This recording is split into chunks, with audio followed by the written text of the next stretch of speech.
Lots of people to pick for judge. Jason Stone wants you to vote for him. I'm Tim Thompson. This is Our Watch. With Tim Thompson, happy to have you on with us today. We are talking about judges in Riverside County. I have with me today Jason Stone, a candidate for judge. Jason, welcome to the program. Thank you very much for having me. It's a great privilege to be here and reach out to the community. Yeah, this has been an interesting year when we look at elections. A lot of people have thought about who do I vote for judge, and they never really know who to vote for.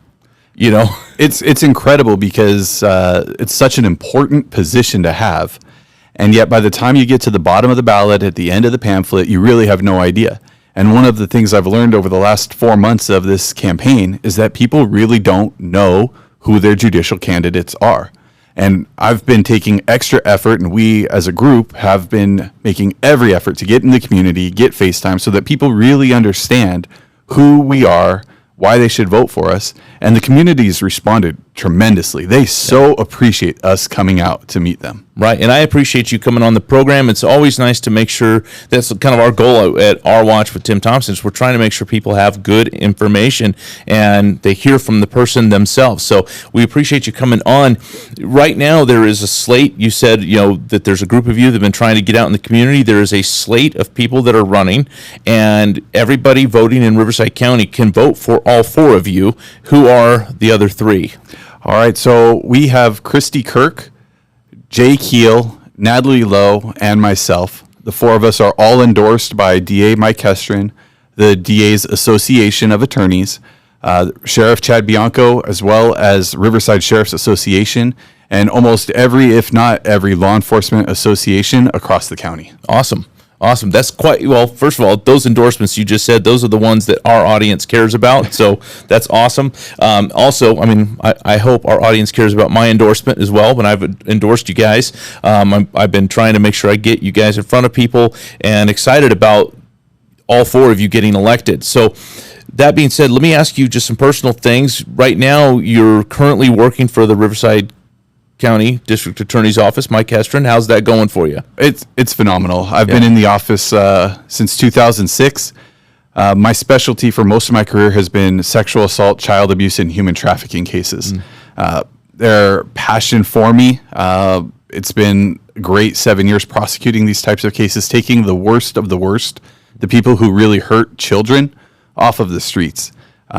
It's a tough emotional assignment because you're working with children and getting them to recount their worst experiences of their life and preparing them for potentially coming to trial and testifying against the person who victimized them. Right. But it's so rewarding when you can see the children grow and make it through from the very beginning where they're not even certain of who you are or why they're there, to coming into court, facing their accuser, and sentencing the worst of the worst to life in prison.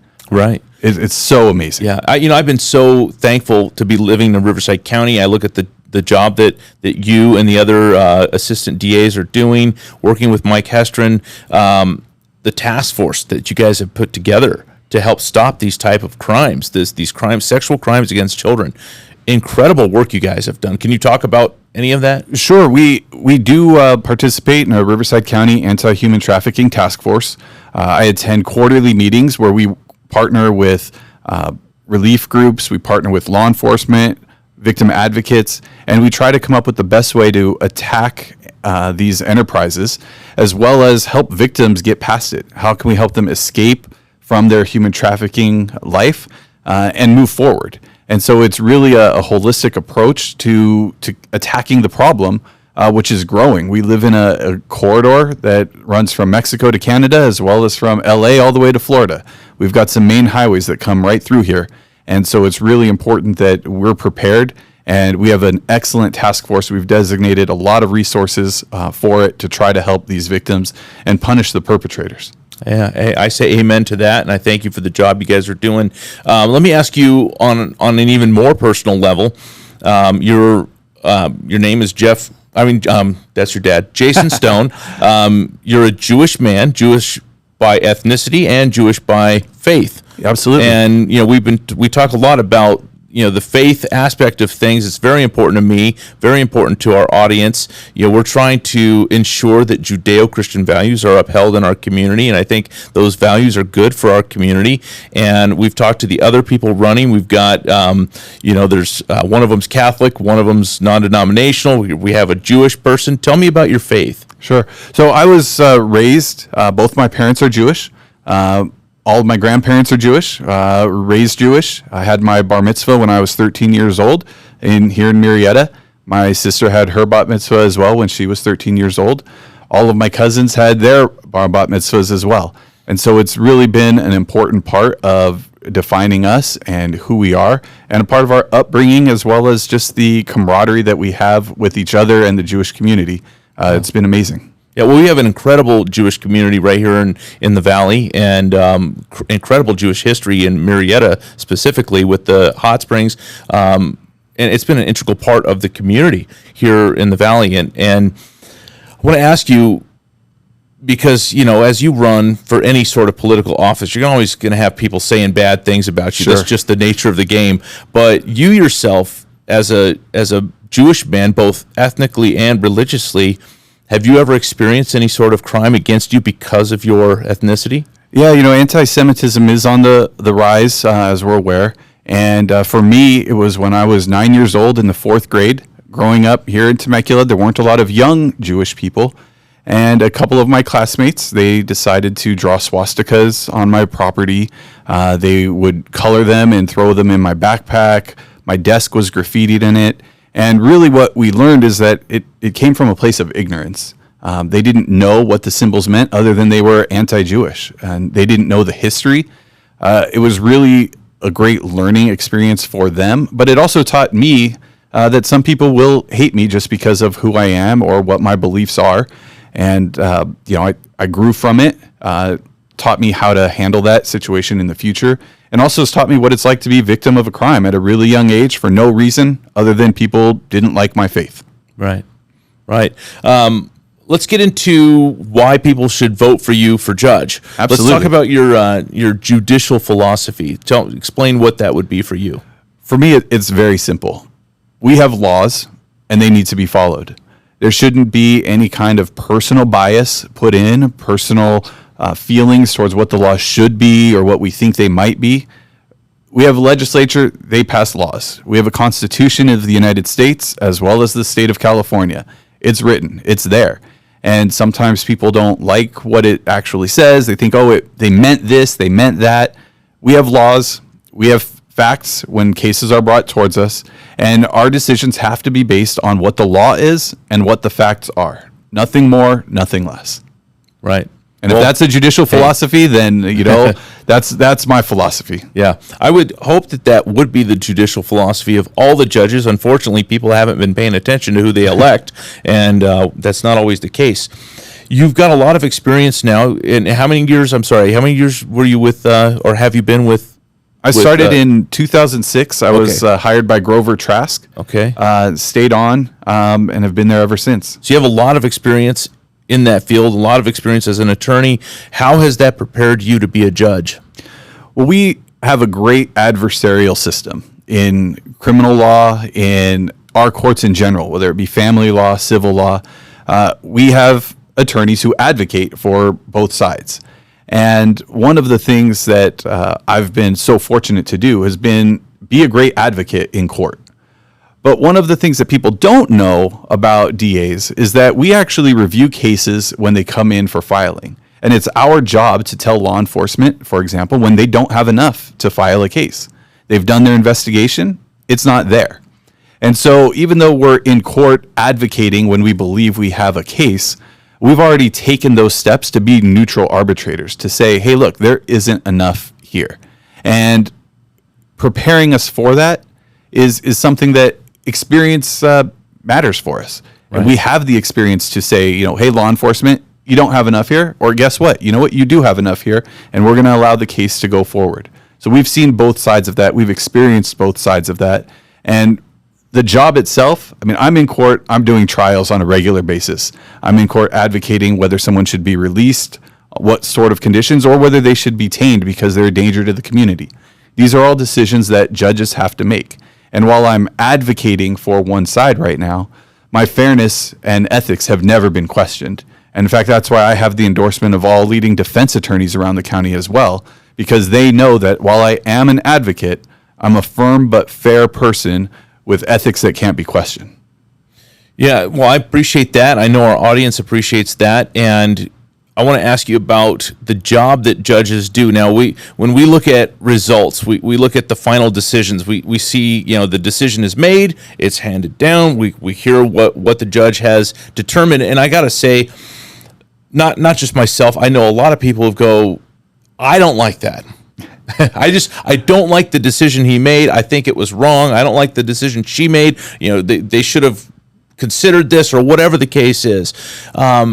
Have you ever seen a decision made by a judge where you're like, I would have done that. I would have decided that one differently? Sure. And this is part of our great system.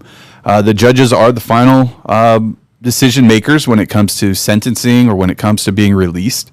And we're in court, duking it out with defense attorneys who have such an important role in the process as well. But there are times where I've said, I think the judge probably got this wrong, and not because of any ill will on their part, just because maybe they didn't understand the law, they didn't understand our argument, or maybe they just had a different philosophy and made a decision, that we don't think this person deserves X or Y.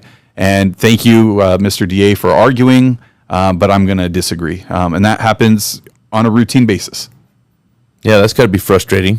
Sometimes it is, but as long as it comes from a good intention of a judge making a decision based on the law as they perceive it and the facts, I can't ask for anything more. It's when they want to create their own law, that's where we have some problems. Yeah, we definitely, there's a perspective on my part that there are some judges that want to legislate from the bench.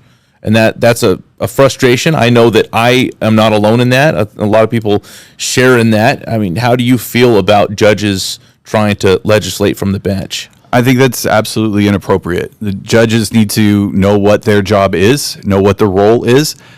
We do have the best legal system in the world, by far. You can come out and you can say what you want, and you'll be heard. But when judges start to erode the trust in the system, when people don't feel like they're getting a fair chance, that's where we lead to mistrust. That's where you lead to breakdown in society and anarchy, because we do have the best system as long as people play by the rules and follow the rules. If you give everybody an opportunity to be heard, you don't prejudge the facts, you don't impose your version of the law, you're going to upset one side or the other. That's the nature of the job as being a judge. But if you give everybody that opportunity to be heard, they will leave comfortable in the decision, even if they disagree with it. Right. Well, we're watching the environment around us. Not everybody's comfortable with decisions, but I think that stems from not everybody being comfortable with the law.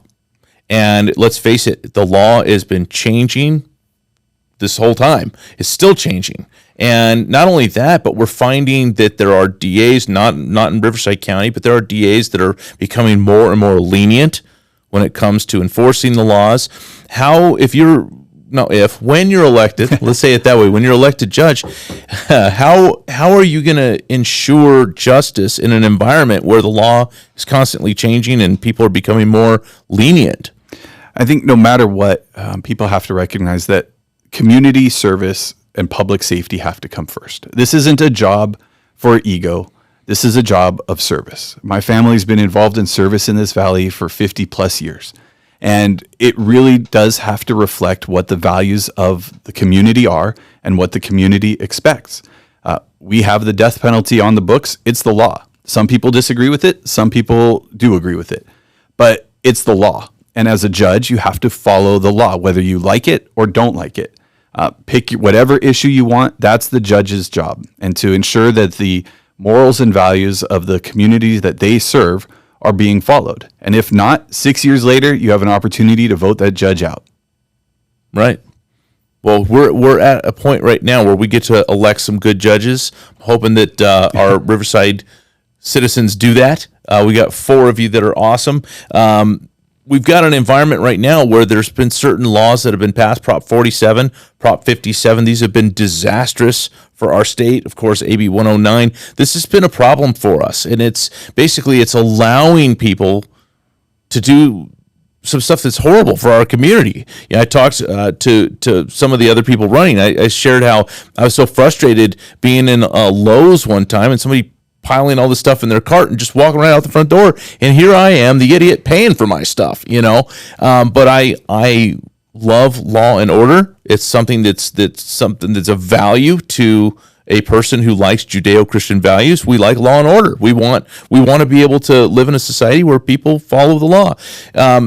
With that being said, what can be done? I mean, from a judicial aspect, what can be done in light of things like Prop 47, Prop 57? Right. In some aspects, policies have to be changed.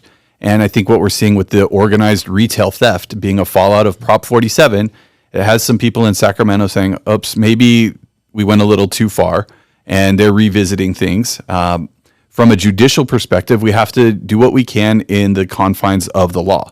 And we can't sentence people to illegal sentences, but we have to use the tools in our tool chest to help public safety. And for some people, that might be we need to get them into drug rehab. That might be a way to, make your Lowe's a little bit safer. Maybe it is someone who has an addiction problem. And if we can get to the root causes of the problems and treat every individual as an individual, not with broad strokes, not just say everybody's going to get this or deserves that. When we really focus on the individuals, we can use the tools that we still do have to try to make a difference on that person. And then you can try to make a difference on the next person. And when you build that, it grows and the community sees it. And then incrementally, you can make that change. Yeah, you kind of started to talk about it, but I want to know very specifically, what's your position on minimum sentencing? To me, there is no one size fits all. I've sentenced people to probation. I've also dismissed cases when they've completed diversion. I've also sentenced the worst of the worst to multiple consecutive life sentences when that's appropriate. So to me, you really have to focus on the individual and determine what is best under those facts for that defendant, but also for the victims. And I think sometimes the victims are getting lost in the shuffle. And one of the proudest endorsements I have is from Crime Victims United, who recognize that my years of service and advocating on behalf of victims is something that deserves some merit. So you talk about sentences being handed out, and I understand the position you're talking about. Now, a lot of judges they'll make their decision, but they kind of tuck their tail in between their legs and go home at night and not let anybody know what they did. It's almost as if they're ashamed of what they did or embarrassed by it. They don't want anybody to know. Would you approve of, or would you support a system where the decisions that judges make then get published, not just the decision, but also the judge's name, like whoever it was that made this decision? Would you support a system where those things are reported, say, like the Press Enterprise, some sort of local newspaper? Sure. We talk about accountability all the time and how every individual has to be held accountable when they're in court. But that applies across the board. It applies to attorneys. It applies to the parties. It applies to law enforcement and witnesses. And it applies to judges as well. Now, we do have open courts. Anybody could come in if they wanted to and take down notes. But it's there. Nothing is private. Nothing is unavailable for people who really want to take the time to look at it and report back on what the outcomes are. Well, I'm glad that you would support that.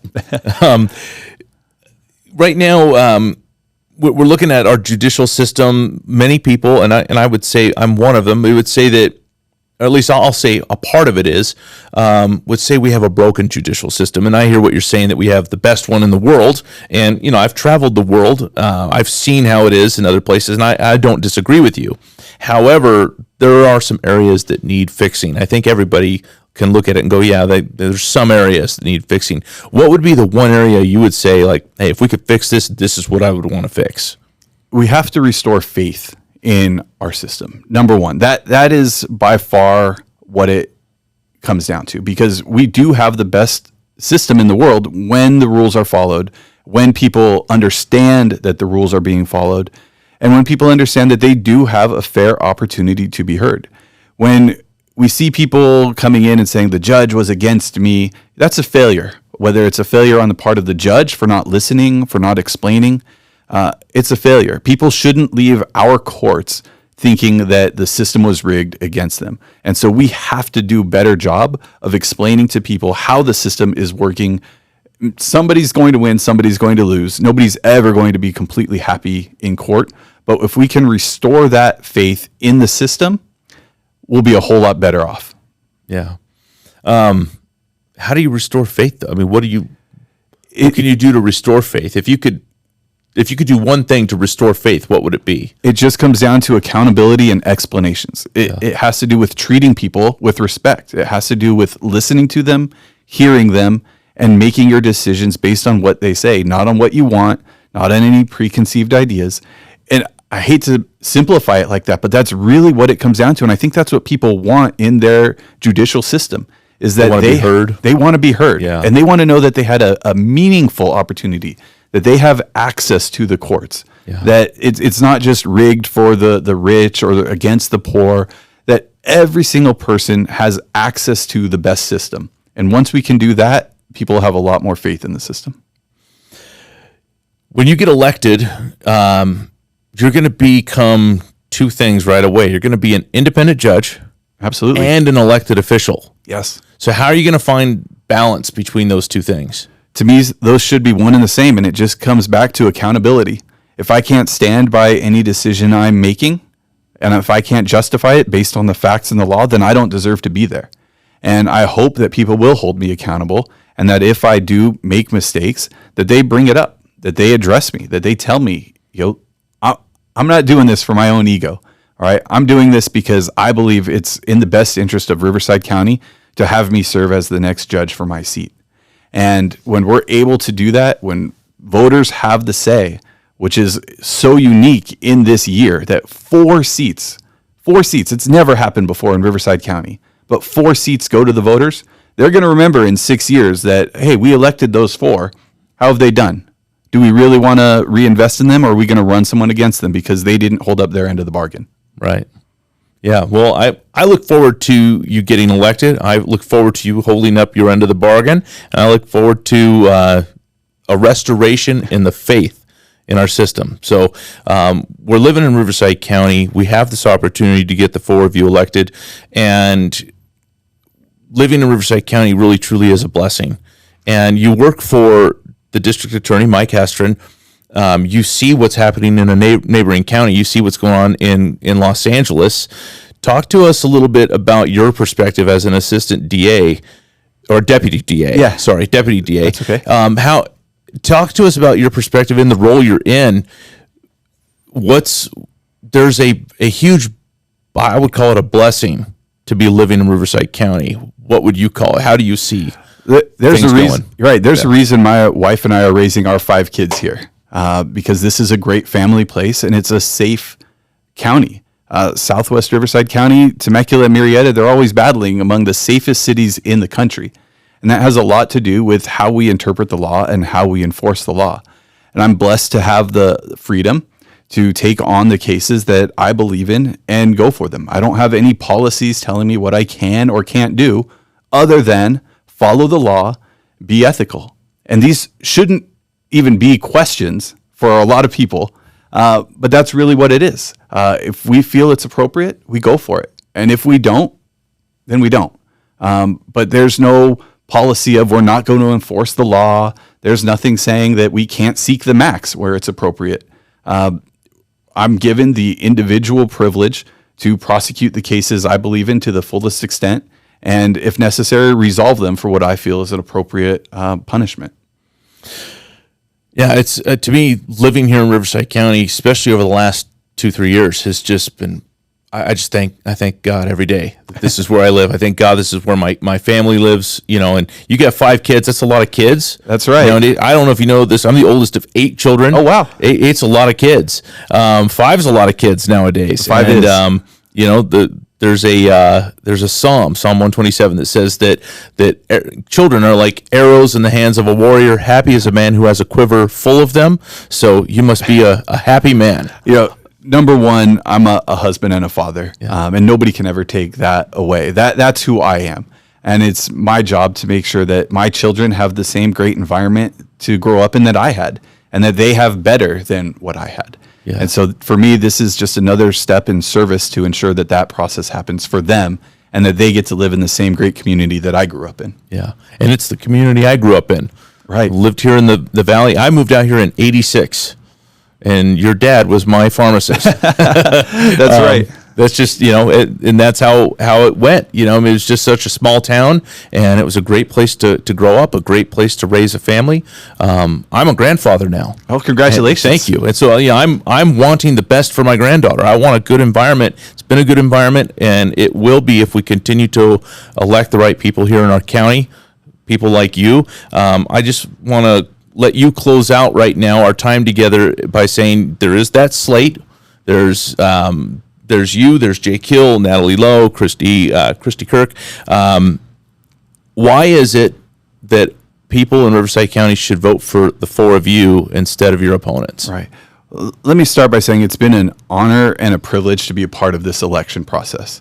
And anybody who decides to run for office and throw their name out there and throw their reputation out there and subject their family to the limelight deserves amazing props. And for all the candidates who decided to go out there because they think they can make a difference, I have nothing but respect and appreciation for each and every one of them.